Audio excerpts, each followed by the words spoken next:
Sunday, and then match week 25 ends with Everton and Crystal Palace. Confirmation for you that Liverpool have a 5-point cushion at the top of the Premier League. They are sitting pretty right now. It's job done, and they're going to sit back and watch. What can Arsenal do, and what can Manchester City do? Tottenham also in action in a match dubbed the South Korean Derby against Wolves, also kicking off at 3 p.m. here in the UK. West Ham in action today as well. Chelsea in 10th position. Confirmation for you of bottom of the table is where Brentford find. There'll be some shocks, because that is what the Premier League gives us. From a Liverpool perspective, it's job done. They've done what they needed to do. They are 5 points clear at the top of the Premier League. For now, at least we have full analysis on that match when we come. To score and assist, that's very important. So really happy with my goal, and the most important thing, of course, the 3 points.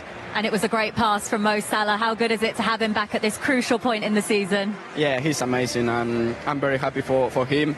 He's been out and he's been a little bit frustrated about it, but he came back, and in just a couple of minutes he scored an assist. So he's an amazing player, amazing leader for us, very important, so very happy for him. As a team, how confident are you all feeling as a group in this title race now? 5 points clear at the top of the table, Alexis. Yeah, very confident, but we know there is still a long way to go. We have Luton and a very important game against Chelsea, but we try to go step by step, game by game, and we try to do our best in every game. Well done today. Thank you very much. For one victory for Liverpool at Brentford, their first in the Premier League. Let's get your overall thoughts on Liverpool and the performance we saw from them. I think it was a professional performance. It wasn't the greatest performance. Certainly early on, after 20 minutes, we thought it might be a stalemate in the game, but they've got such an attacking threat going forward on the counter-attack. They break at such pace, and they got clinical finishers. Núñez's first goal was exquisite. I mean, the header from Jota across to him was great. It was naive defending, to say the least, for Brentford. Van Dijk just clears his box here, and Núñez just recognises it, and he gets up in support of Jota, and the header is brilliant. And as he's going through, I don't really fancy him to score, because I think he's more of an instinctive finisher. But that's a wonderful finish for him, John. Absolutely. I mean, here, this is really bad defending. You can't have a situation like that if you're not going to win the first ball, or you're not going to win the second ball, as Brentford normally keep it in there. But of course, once Virgil van Dijk does this, and you can see in the transition, Liverpool, okay, it's Núñez, but we've seen Salah, they break forward so quickly in transitions, and they've scored many goals like this, but it's very unlike Brentford to be so disorganised, and it's a fantastic finish. Normally he would snatch at this chance, he's just trying to blast it through the goalkeeper, but to have that composure to do this, when the keeper stands up, the keeper doesn't even go down, shows that even though he's not scoring regularly, he still has that confidence. One shot, one goal for Darwin Núñez. Then this is the goal that made it 2-0. We just heard from Alexis McAllister. Yeah. Here is the setup from Salah in action. Fantastic, but you don't normally see McAllister in these positions. This is what he says. For Argentina and Brighton, this is the position he plays. But with Bajcetic's injury, he's normally been playing deeper. But when he comes forward, he has that quality. He gets lucky with the first touch, because as he controls it, it then goes through, I don't know if it's Aya's legs, but his finish is exquisite. So this is where McAllister normally plays. But we don't really see him there playing there a lot for Liverpool. He plays in a deeper position, but we know he has the quality. He's got number 10 on his back on his shorts, and that's really his position. But as he says, he's happy to play anywhere.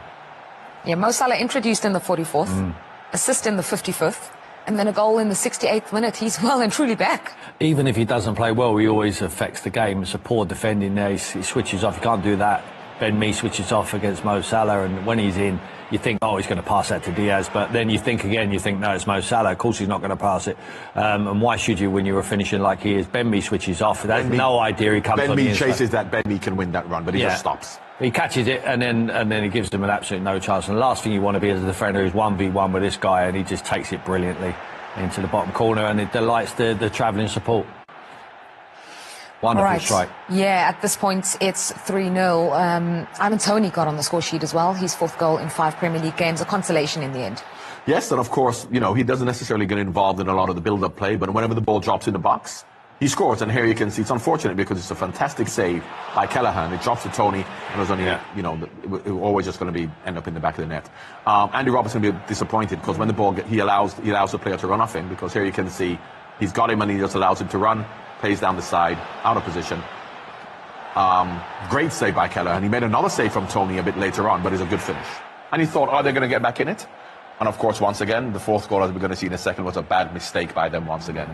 Yeah, overall, from a defensive perspective, for Brentford, not good enough today. No, not good enough. No, far too much quality from Liverpool going forward. And this was just the icing on the cake. This was poor defending. And this typifies the whole day. Look, missed kick there. Can't make errors like that against Liverpool. Another missed kick there. And then when he goes in, he finishes it brilliant, Gakpo. I'm pleased for him because he needs a little bit of a confidence boost. I think that is his game, getting forward as a number 10. I think he's not at his best with back to goal, but when he chases down, he anticipates and gets in support, he can finish in front of goal. We've seen it for the national team, and hopefully he gets more game time. He looks like he might get a bit of game time now with a few injuries they picked up today. They've got 2 big games for the end of the week. You know, they've got Luton and then they go to the cup final against Chelsea. And then Southampton in the FA Cup after that as well. Huge games at the business end of the season for Liverpool. Yeah, the positives today would be those 4 goals, the victory going clear at the top of the table, 5 points. But there are some negatives, and those injuries that we talked about, big ones. There will be big negatives because, as I've always said, coming into March is when you want everybody fit. And Man City have got people coming back fit. And while I think Liverpool, because of their determination, their humility, the way they play, they will be able to cope with it. It's difficult coming into March with so many injuries. If they're long-term injuries, and Jota looks as if that could be a long-term injury. I'm not sure about Jones, and we don't know much about Nunes. But I think we have enough to cope. Yeah, and what that means now is Liverpool have done the job. It's done. They can sit back and watch now. Arsenal are playing next, and then Manchester City later on. Yeah.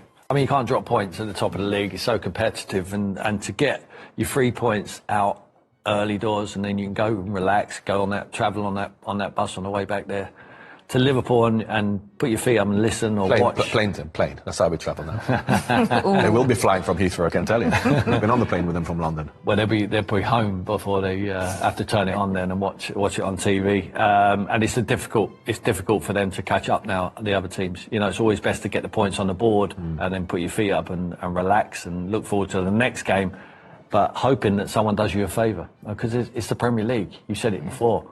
Anyone can beat anyone at one given time.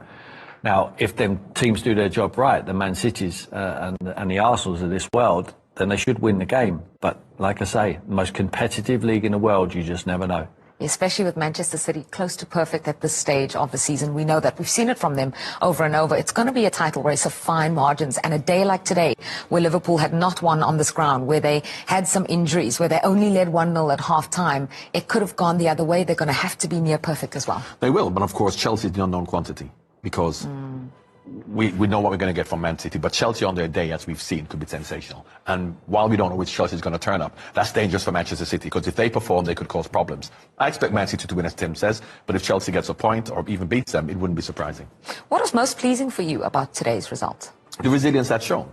Because, of course, it's great when you play well and you win. But if you don't play well or you stay in the game, in the first 20 minutes, Brentford were the better team, but we played with resilience, determination. We didn't have much quality, but you know, once you start to play, you can score goals. But if you can stay in the game when you're not playing well and not give things away, that's the real good sign of champions.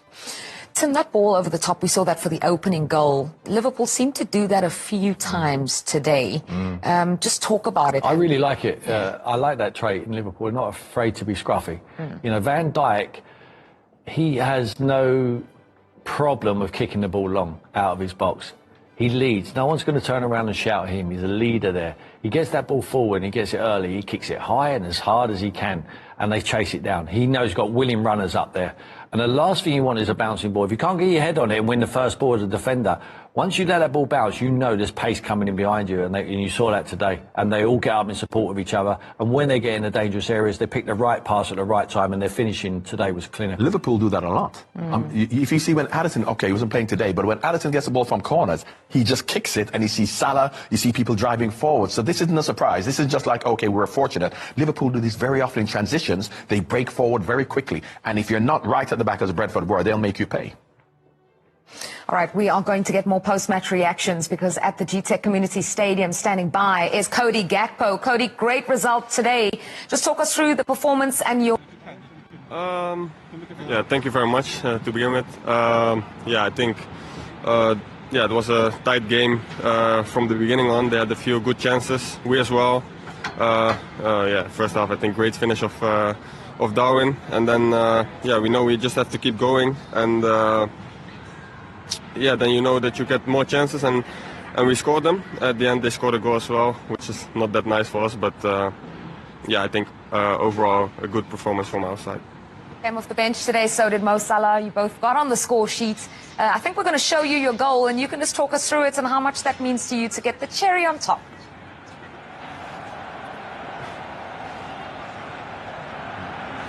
Yeah, I think obviously the defender mishit the ball, but I think Lucho did it really well. Then 1v1 with the goalie, tried to stay as calm as possible and put it in the corner. Got John Barnes in the studio, and John Barnes has a question for you, Cody. Cody, how are you doing? Congratulations. It's John Barnes here. Congratulations. What we've noticed, because obviously I see you every week when I'm there, and you've come on in your, I don't know what your favourite role is, because you've played anywhere in the front three. Sometimes you've even gone into the midfield three wide. And of course you then came into a middle position because of Darwin Núñez. Where do you feel most comfortable when you play? Because I know you play anywhere and you're willing to do a job. Is that the role where you feel you're most comfortable? To be honest, obviously I'm from origin, to say it like that, a left winger, because I think I played a few years on the left side, but since I'm here I play almost always in the middle as a central striker the most of the times. So I like those two the most, but obviously when things like this happen as today, when injuries come up, sometimes the gaffer need me somewhere else, and then I just have to do my best to be the best version of myself for the team. Thank you so much, Cody. Great to be chatting to you, and congratulations on the goal and the victory today as well. Thank you very much. Have a blessed day. Yes, you as well. Cody Gakpo just giving us his reactions from the GTEC Community Stadium, where Liverpool